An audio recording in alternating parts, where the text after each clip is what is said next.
أعوذ بالله من الشيطان الرجيم بسم الله الرحمن الرحيم اللهم صل على سيدنا محمد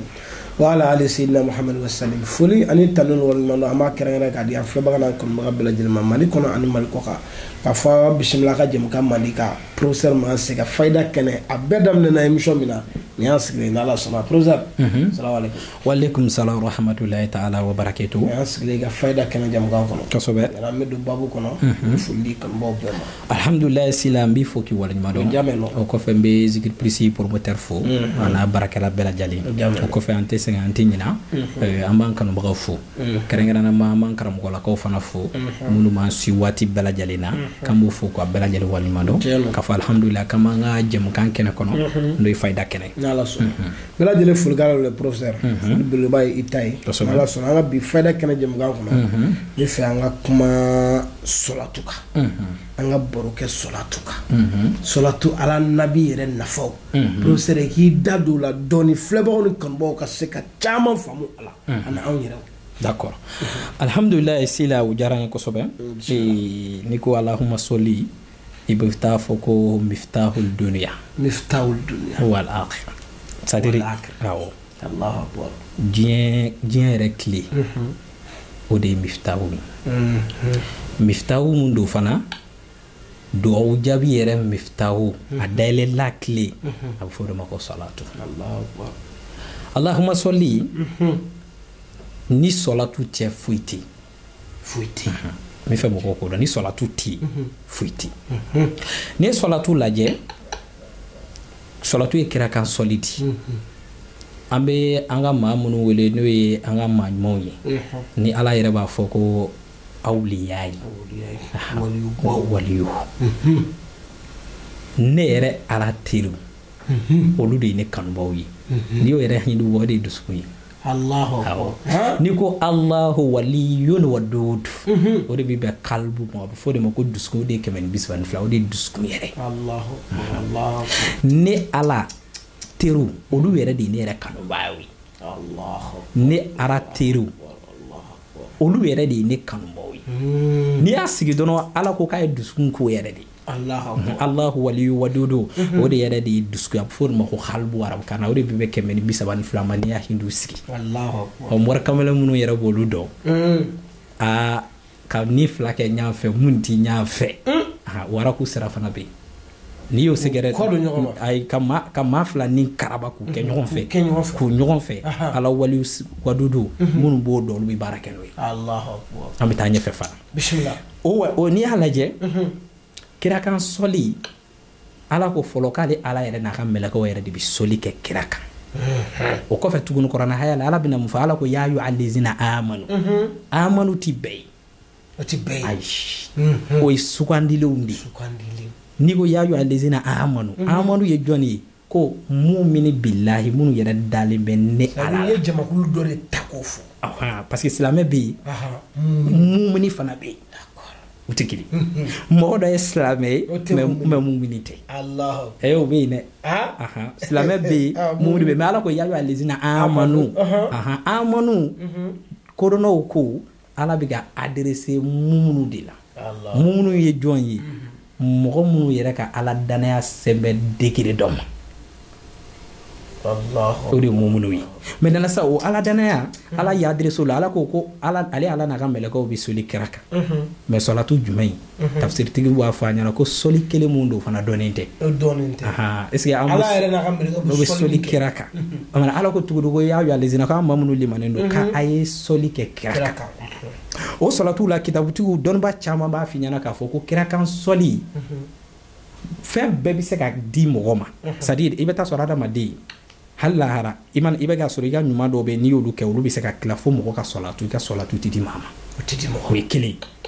soli peut-être te soli do ula ka fo ni yake amina na amina o mena ne fo tala yake do amina ne do et puis baraji do fana be olu bi se ka solatu to la Allah ni solatu ka do directity benna wali munun temena olu y'a fɔ k'a fɔ ko pour que i ka se ala ma pour que e yɛrɛ ka ala sɔrɔ ala bi sɔrɔ ni fɛn fila ye fɛn fila a ma i ka ismullahi el azam c'est à dire i ka ala yɛrɛ tɔgɔ n'o ye asmaul husna ye ala yɛrɛ tɔgɔ k'o ta n'o ye ala tɔgɔ 99 ye ka ala wele n'a tɔgɔ ye i n'a fɔ ala b'a fɔ an ye kuranɛ kɔnɔ ko tɔgɔw bɛ ne ala la a ye n wele n'a ye m'aw jaabi a yɛrɛ bɛ na n'o tɔgɔ dɔ ye a b'a fɔ rahamani bɛ yen nɔ ale ala ye hinɛ masa a ye n wele n'a ye m'aw jaabi maintenant a ma i ka wa kalimatulahi kalimatulahi ye jumɛn ye ala yɛrɛ kumakan k'o ta ka ala wele n'a kumakan ye i n'a fɔ hasbunallahu wa ni'mal wakilu walima allahu latifu bi ibadi yarzuqu man yashau wala walima i ka kuranɛ hayata walima kuranɛ soran dɔ ta i ka ala wele n'a ye an ka waliyu minnu tɛmɛna n'an y'a daminɛ abdulkadir ninnu na n'i nana kadiriya kɔnɔ i bɛna nakshabaniya la nakshabaniya bɔra kadiriya de kɔnɔ seko fɛn fɛn tɛmɛna o sira kan ka na tijaniya ninnu kan ka na kaliwatiya ninnu kan a bɛɛ y'a base salatu de kan ka ala minɛ n'a ye c'est-à-dire u y'u gulo salatu de la ka ala wele fo ka taa ala sɔrɔ ala ka jɛ sɔrɔ misala n'i ye dalayilu lajɛ sisan dalailul khairatu tɔnbaw b'a fɔ a ɲɛna ko soli 400 ani soli 50 k'a bɛ ɲɔgɔn sɔrɔ dalilu kɔnɔ o soli 400 ani soli 50 mun filɛ nin n'i b'a ye dalilu kɔnɔ ni soli kelen bɛɛ bɛ adamaden ka ɲɛnamaya dilan fo ka taa ban Allahumma soli ala mawsufi bil karami wal judi n'i y'o dɔn fo ka t'i sa i t'a fɔ maa kɛ tuguti Allahumma soli ala sayyidina Muhammadu adadan ma fi ilmillahi salatan daimatan bi dawami mulkila cɛw ko Sheikh Chani yɛrɛ baara kɛ na Sheikh Ahmadul Tijani dɔw ko k'a ye baara kɛ ni naani salatil fati cɛ adadan kɔni adadan ma fi ilmillahi dɔw ko Sheikh Chani ye baara kɛ na ɲani salatil fati cɛ a y'a minɛ salatu dɔ bɛ yen dalayilu kɔnɔ a bɛ fɔ o ma ko Allahumma soli Allahumma inni as'aluka bi anaka maliki wa sayyidi wa mawlayi wa sikati professeur b'a profiter yan bismillah n bɛ nin di moriw ma bismillah bismillah sisan ko n bɛ na nin di moriw ma bismillah surtout kɛrɛnkɛrɛnnenya sɔngɔlo bɛ k'a sɛnsɛn ka na ko moridenw k'u ka n ta ka baara kɛ sisan n'i t'i fɛ ka gulo adamaden na dugukolo sanfɛ i bɛ nin salatu in ta bismillah Allahumma inni as'aluka bi annaka maliki wa sayyidi wa mawlayi wa sikati warjahi as'aluka bi hurmati shahril harami wal baladil harami wal mashril harami wa kabr nabika o yi kolon Allahu akbar amana kila ko kolon wa kabr nabika alayhi salam anta aballi min al khairi ma la ya'lamu ilmu ila anta wa tasrifu anni min al-su'i ma la ya'lamu ilmu ila anta professeur bidai bismillah sono salatu in tobita allahumma ya man wahaba li sayyidina adama sayyidina shisa kana bla innaka la kulli shay'in qadir men neti so bema bidai mais segere men beya mina segere mu di moruma ku ka ni ngorobo de bismillah professeur gelay mina ka telephone daga kiriya wele ki sogora ka yi akanga ni misi saraka bo morge ga jalu mata nyaldi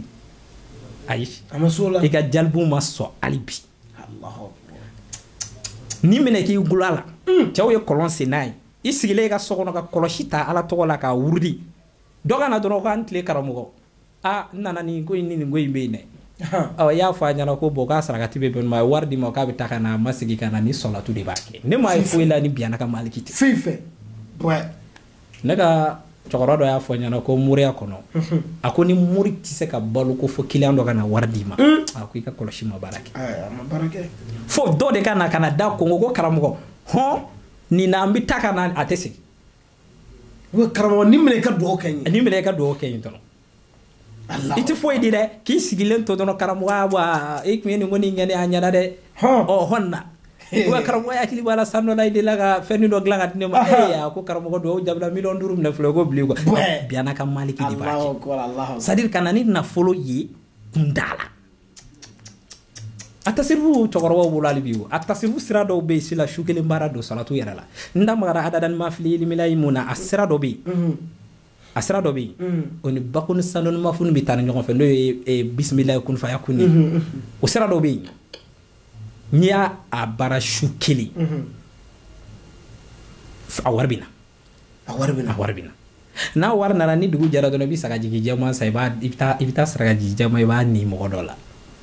nka mɛ n'i m'o kɛ dɔrɔn n'i y'a baara siɲɛ wɛrɛ a tɛ se a tɛ sɔn a wari tɛ ɲɛ professeur an y'olu ye an ka cɛkɔrɔbaw bolo ni ko kun koronna fɛn kun koronna walima problème kun cayara a cunna i b'a ye cɛkɔrɔba bɛ don dɔrɔn a b'a ka selideni da a b'a ala n ko seli ala saraka man ca isumu ye ala saraka man ca mɛ n'i y'a baara dɔrɔn a nafolo bɛ na n'a nafolo nana dɔrɔn fɛn mun ɲininen don e fɛ o tasirifu tɔgɔ la dugu bɛ jɛ dɔrɔn taa sagajigi jɛman kelen san fɔlɔ i bɛ t'o nin n'o tigi y'o minɛ dɔrɔn wari tɔ y'i ta ye fɛn mun ka di ye o ko la foyi t'a la dalilu de b'a kɛ bi an ka maliki min mun nimoro ma k'u ka taa jun furabulu ɲini de professeur ka fayida dɔ tɔ ye jun awɔ u k'a essaye u bɛ jun furabulu ɲini ka gunjɛ furaburu ɲini ka kolonkisɛ den 100 ɲini i bɛ sɛbɛnnikɛla dɔ ɲini i b'a fɔ k'a kana ni salatu in sɛbɛn Allahumma inni as'aluka bi anaka maliki wa sidi wa mawlayi wa sikati warajahi as'aluka bi hurmati sharil harami wal baladil harami wal mashiril harami wa kaburu nabika ni sera ye i bɛ wa kaburu to i b'a sɛbɛn wa bi haki nabika walima i b'a sɛbɛn wa bi hurmati nabika kaburu remplacer no wala i bɛ kaburu bɔ yen i b'a sɛbɛn mais dalilu bɛ na n'a ye wa kaburu nabika mais ne e b'a sɛbɛn i ka sɛbɛnni na i bɛ kaburu bɔ yen d'accord i bɛna sɛbɛn wa bi hurmati nabika alayhi salam anta aballi min al khairi ma la ya'lamu ilmu illa anta wa tasrifu anni min al su'i ma la ya'lamu ilmu illa anta ibna saba o to wala kenzu adadu la kenzu adadu o jole ne muru kat kodi bismillah ni ko kenzu kana abu fo mako damandinge kolon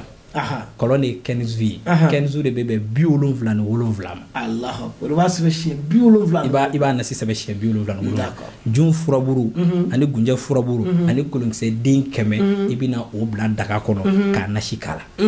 sisan n'i y'a tobi n'a mɔna i bɛ ni i ko a la n'i tilala koli la n'i ka kɔlɔsi ta bismillah nin ye sɛgɛrɛ dɔ de di tɛ karamɔgɔ ma ko k'a minɛ quoi a ye nin minɛ ka k'aw balo cogo ye o k'a kɛ n'u y'a kɛ o bɛ fɛn dɔ y'a la sari n'u y'a kɛ kɔnɔndiya don dɛ ni min y'a minɛ k'i sɛmɛ a kan i t'a fɔ ma kɛ cogo di n'i ko a daga in na n'i tilala i bɛ n'i ka kɔlɔsi ta i bɛna biyana ka maliki de k'a la Allahumma inna as'aluka biyana ka maliki wa sayyidi wa mawlayi wa sikati warja as'aluka bi hurmati sharil haram wal baladil haram wal mashril haram wa bi hurmati nabika alayhi salam anta aballi i bɛ jɔ ala tɔgɔ dɔ bɛ yan o anta aballi i bɛ jɔ wahabu de bɛ na wahabu sɔni masa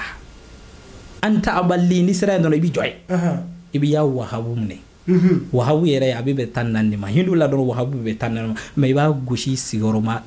10 awɔ wahabu i b'a gosi sigiyɔrɔma 10 140 anta aballi i bɛ jɔ yen nɔ i bɛna yaa wahabu i b'a wuri siɲɛ 140 anta aballi min al khairi ma la ya'lamu ilmu illa anta wa tasrifu anni min al su'i ma la ya'lamu ilmu illa anta Allahu akbar sila i bɛ jɔ yen n'i y'a kɛ kɔlɔsi ɲɛ kelen i ka kɔlɔsi bila ni dugu jɛra e ka t'i ka sugu kɔnɔ i ka t'i munumunu na i bɛ fɛn dɔ fɔ professeur mais ni a ka di maa min i bɛ dumuni a kan ni dumuni a kan i t'a fɔ ma kɛ cogo di Allahu akbar o ye salatu de maintenant sila salatu wɛrɛ bɛ yen yasitugu bɛ baara kɛ n'a a salatu ye bismillah illa rahmatan minha wa mata an ila inin Allahumma salli ala nabi rahmati sila ni ye gino kɛlɛ n'i ye nin dɔn dɔrɔn i tɛ ala sɔli kɛ nabi ɲuman kan nabi ɲuman min ye hinɛ nabi ɲuman ye Allahumma salli ala nabi rahmati ni salatu fana a y'a sɛgɛrɛw ye yasi tigiw bolo u b'a ni yasi kala yasi n'u sera ila rahmatan minha wa mata ani ila ainin u bɛna ni salatu ye 1,111 ani yasi kala ni sera ni yɔrɔ in ma i bɛ salatu in ta 1,111 i bɛ yasi kala ila akhiriha ni fana siguru dɔ yasi mais sila bibi na ni ala sɔnna professeur yɛrɛ bi ala tɔgɔ jumɛn baara salatu la n yɛrɛ bɛ kaliwa kɛ isumu mun na a bɛ fɔ de ma ko salatu tafaraji o y'a tɔgɔ dɔ ye mais dɔw ko tuguni sɔli ma ko salatu kɛmila mais dɔw b'a wele tuguni ko solatu nariya ko tasuma solatu sila ne professeur yɛrɛ ka da la k'a fɔ ko sɔli ko n'i y'a kɛ a tɛ ci fiyewu fiyewu bɛ n disi gosi dɔrɔn ko nin bɛ n bolo o ye solatu nariya ye solatu nariya kɔni solatu nariya de ye allahumma salli salatan kamilatan wa salim salaman taman ala sayyidina muhammadu allazi tanhalu bihil ukatu wa tanfarju bihil kurabi wa tukada bi ala wahiju wa tunalu bi ala gahibu wa husnul khawatib wa yustaskal kamami bi wajhihi al-karimi wa ala alihi wa sahbihi fi kulli lam'atin wa nafasin segera bien wa nafasin ni ndona bana wa nafasin bi adadi kullu ma'lumul lak nafasini ako niyo ni be dugukolo ka ukalla maka hake mabodo matodo niyo ni wa nafasin bi adadi kulli ma'lumul lak niyo ni na be lamga ala ka salatu ke kira ko adadu hakela mune salatu nariya jani ne a sɔrɔ salatu nariya tigi ko allazi tanhalu bihil ukatu wadu ye siridiw siri kɔni salatu mun be ni moru kana da k'i da tugune o k'i do kɔlɔn kɔnɔ k'i kɛ k'a genge yɛrɛ ne salatu nariya minɛ bi bɔ an y'a mutakimu ya fi an y'a kɛta ni ye salatu nariya ni ye salatu nariya minɛ dɔrɔn bi bɔ salatu nariya ni y'a lajɛ talisam dɔ b'a la ya salham kamlashu la ka to ka shishun ni y'a hindu sigi dɔrɔn ale de bɔ ni 400 400 ani 40 ani 4 moru b'a fɔ adadu ma ko adadu dam dam Allahu akbar c'est la ni ni dɔn dɔrɔn i tilala professeur adadu dam dam ni ye dam dam ta o de ye joli ye ni ni adadu dɔn ni salatu nariya yɛrɛ sigi fana a bɛ bɔ ni adadu ye a kalowa don dɔgɔ dɔ b'an bolo nka an b'o baara cɛ kelen kelenw ye ayi an b'a baara cɛ kelen kelenw yɛrɛ parce que salatu nariya dɔnbaganaw tulo b'a la salatu nariya kalowa ye tile 8 de mais ne y'a tile 7 sara de ye maa caman mun b'a tile 8 dɔ man ca salatu nariya i bɛ taa sɔrɔ a tile 7 sara bɛ mori dɔw bolo a bɛ na ni salatu nariya ye k'a tigɛ allahumma salli salatan kamilatin wa salim salaman taman ala sayyidina muhammad allazi tanhalu bihil ukatu a bɛ na n'o ye ka adadu dɔ d'a la ka tila ka na ni fatiha ka aya dɔ ye ka tila ka na ni jumɛn tuguni ka tila ka na ni hayu kayumi ye bon ala i bɛ taa sɔrɔ a bɛ na ni hayu kayumi bi izni rabbihim adadu la i ma ni faamu dɛ hayu kayumu u bɛ na n'o ye bi izni rabbihim adadu la o joli bakili d'accord sira o kalo sira dɔ bɛ yen u bɛ baara salatu nariya la mais ale bɛ kɛ baara mun na haju gɛlɛn professeur ne ye diɲɛ ko bɛ kɛ nafolo ala de la ma deli ka nɔgɔya la n bɛ fɛ i ka fɛn dɔ kɛ n ye n ka ko dɔ ye a kɔnɔ professeur de bɛ ala ka ne da ala wele yɛrɛ ma deli ka ɲɛ bolo professeur bon vraiment ne bɛ fɛ ka n ka nin entreprise in lancer n bɛ fɛ ka jamaba sɔrɔ walima ne ye entrepreneur de n bɛ fɛ ka partenariat sɔrɔ walima tiɲɛna ne ye député de n bɛ fɛ i ka ala wele kɛ n ye n ka kɛ ministre ye walima ne yɛrɛ ye jamanatigi de n bɛ fɛ i ka ala deli kɛ ka jamanadenw koro k'u di yan walima n bɛ fɛ i ka ala deli kɛ n ye ka n ka faga sinsin walima ne ye tunkarakɛ de n bɛ kɔfɛ n bɛ fɛ professeur i ka ala deli kɛ n ye terrain dɔ bɛ n bolo n ka se k'a jɔ ɲina salatu nariya kalowa bɛ don kobaw de kan awɔ kobaw maga muso wala ayi anw t'a ta o kama a ka girin o ma i yɛrɛ fɛ fɛn mun tɛ se ka dilan morikɛ yɛrɛ kamana ganna a kɛlen ka isumu gosi ka dɛsɛ a fɛ sisan kɔni nin ye nin ko ye cogoya foyi t'a la i bɛ kari ka don salatu nariya la o kan tile 8 dɔrɔn a faamuyara o salatu nariya karamɔgɔw b'a kalama a kalowa yɛrɛ tɛ don fɔlɔ maa si ye ka sɔrɔ i ma sagajigi jɛman n'a woro n'a kolonkisɛ sarakati bɔ fɔlɔ sali salatu nariya yɛrɛ maa nan'i fɛ yen fɛn t'a bolo fiye fiyewu i bɛna ɲin'a la ka baara dɔ k'a ye karamɔgɔw ka u hinɛni na dɔɔni u b'a fɔ i ma k'i ka taa ba dɔ ɲini ka na i bɛ taa sɔrɔ hali o yɛrɛ la u b'a fɔ k'i ka na kubuzu ye buru dɔ u bɛ salatu nariya kara la ka ba in fa k'a sarakati k'a faga dɔrɔn k'a sarada k'a sarakati u bɛ salatu nariya mais n'i y'a kalowa don tile 8 n'i bɔra dɔw minɛ ni cɛw cɛ salatu nariya kalowa kɛ baara ɲɛna baara ma ɲɛ a b'a dɔn fo n'a ye dɛ ayi salatu ismaila kaba yɛrɛ ma bɔ a bɛ résultat depuis ma bɔ i b'a dɔn k'a fɔ ko dɔ bɛ yen n'a wulibali b'i bolo awɔ n'a wulibali ko dɔ bɛ yen parce que salatu nariya filɛ nin ye talisam m'a fɔ n ko salahamu y'a talisam ye mais siru dɔ b'a jukɔrɔ maa si o siru yɛrɛ gansan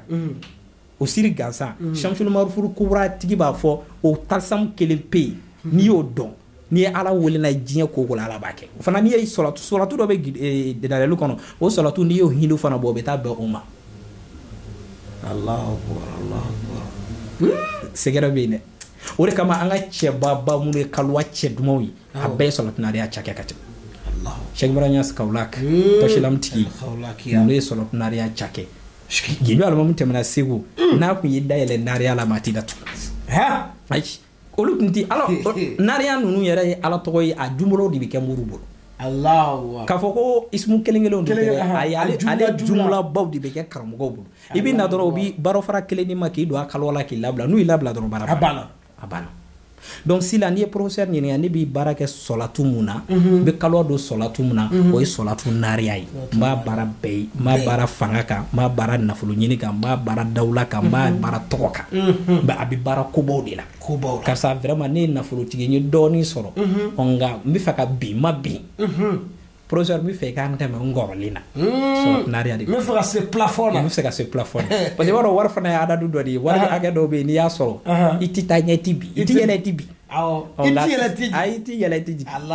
i bɛ taa sɔrɔ sisan dɔ bɛ yen i bɛ taa sɔrɔ n'i ye birijɛni lajɛ depuis ala k'a d'a ma se ka bɔ 300000 kɔnɔ a bɛ 30 in kɔnɔ a tɛ yɛlɛ a tɛ bin k'a gosi a ye a 100 ni kɔ minɛ solatu nariya de b'a la walima ne ye commerçant ba ye n bɛ bɔ yan ka taa Dubaï n bɛ taa jamana baw la ka ismu ba gosi a ye a tigi ka bali k'a ye ale ni faamabaw ni relation baw bɛ don ɲɔgɔn na sisan fo mɔgɔw k'a dɔn ala wele de bɛ se ka koba kɛ solatu nariya filɛ n'i y'a ta diɲɛ maa o maa y'a ka haju la ni siri mun b'a kan a kana foyi d'a ma siri wulila quoi parce que alizi tana halu bɛ yen o ka dun ye ka gɛlɛya siri gɛlɛnw ni hami gɛlɛnw ka wuli kira mun nana ka hami gɛlɛnw ni degun gɛlɛnw ni siri gɛlɛnw k'a ta ka bɔ yen wa tan farju bihi al-qur'an usulul khawatim ya ale de yo kira ko ba mu be foyi ale de nana khatim ne do ka dafa sila ni solatu nariya bara cewce ina na fulu nana tice atace ni ya bara masala na foyi ta ci ka boy ima ya le kalwa do manga o karbo ko be professeur la ni solatu nariya kalwa ke ni solatu nariya soni bolo yere atigi na ya bolo do tege ko ba yi habe ke na fot ibi tatuma kalama de ala wala na sigi ba do la ya so fundeni de bala mais ni ale yɛrɛ ɲini ale yɛrɛ fɛ glace de bala foyi t'a la a t'a senti yɛrɛ Allahu akbar cɛw kulo bɛ la mun ye nariya cogo wa